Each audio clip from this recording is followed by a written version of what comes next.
of funeral rituals in the Philippines showcased why it's okay to party through the pain and grieve differently. Some provinces in this Southeast Asian archipelago are putting a unique spin on the age-old process of mourning. This unfamiliar world of grieving, where sorrow is interspersed with joy, is a fascinating clash of old traditions and innovative coping mechanisms. The relatives, the loved ones, the sons and daughters, they all undertake a journey of reunion, and it's not just a simple journey. It can take days for them to attend a funeral of a person close to their hearts, someone who was once part of their lives and shared their joys and sorrows. This is not because the Philippines is an archipelago of 7,640 islands, but more so due to a chaotic web of domestic and international flights and cancellations. The travel horror stories are countless: delayed flights, lost luggage, last-minute cancellations, and more. The stress is palpable, the restlessness overwhelming, yet they persist, for it is a journey of love, a journey of mourning. But the journey doesn't end once they disembark. There's another stretch to be covered, this time on the road. Whether aboard a rickety bus or a rented car, it's a grueling 4 to 5 hour drive that awaits them.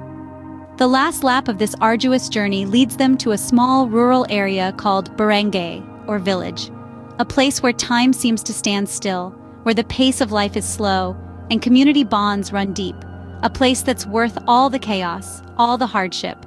It's here that they finally gather, to celebrate the life lived and mourn the life lost. This is the beauty of a funeral in the Philippines. It was tiring, and when you will see the coffin, all you need to do is to burst into tears just to release the pain. But you cannot. Every fiber of your being is urging you to let out the grief, to allow the tears to cascade down your cheeks as they symbolize the magnitude of your loss. But you can't. You can't because you've been told that it's bad luck to cry on the coffin, particularly for the young adults. It's an odd superstition, one that you never thought you'd have to adhere to. I first heard this superstition from our Filipino friends. They were the ones who introduced me to this cultural norm, who convinced me that this was the way to pay my respects. It's something that I took on board, stored in the back of my mind, and made a promise to myself to remember for when the unfortunate circumstance. The thing is, it's not just a singular person's advice, it's a cultural norm. It's a tradition that's been passed down from generation to generation, a deeply rooted superstition that was explained to me with earnest conviction and a serious flicker in their eyes. I was told that the journey from the living to the afterlife is a sacred one, that it's a path that needs to be tread with utmost care and respect.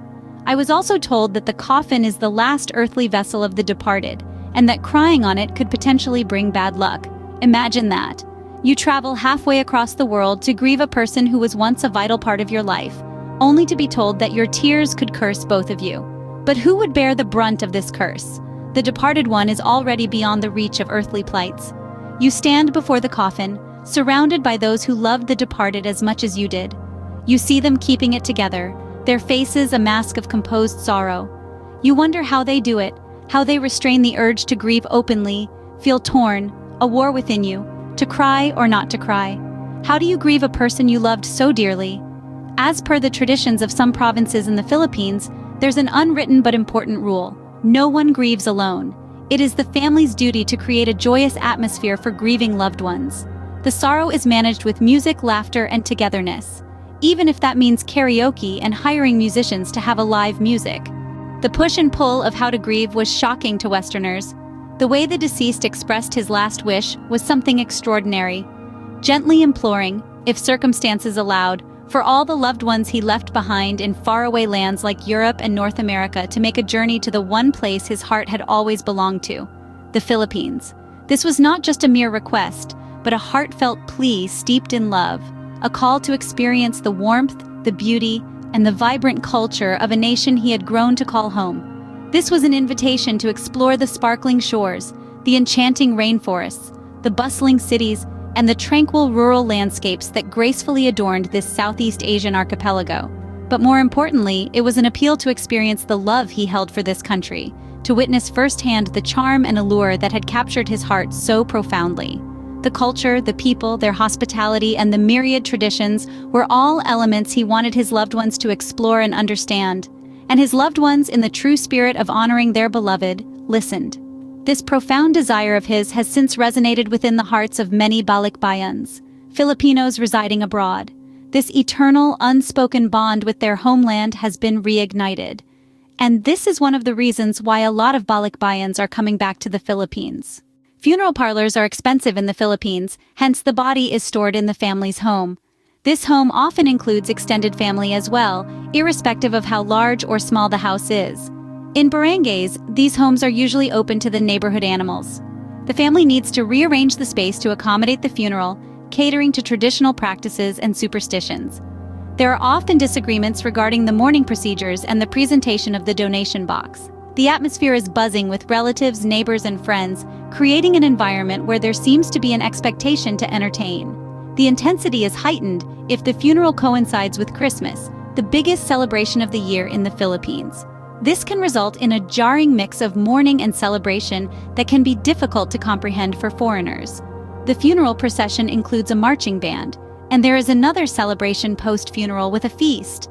The Filipinos believe in collective grieving, ensuring that the bereaved family is not isolated in their sorrow. There are distractions in the form of outings to malls, markets, buffet restaurants, off-road parks, and beaches.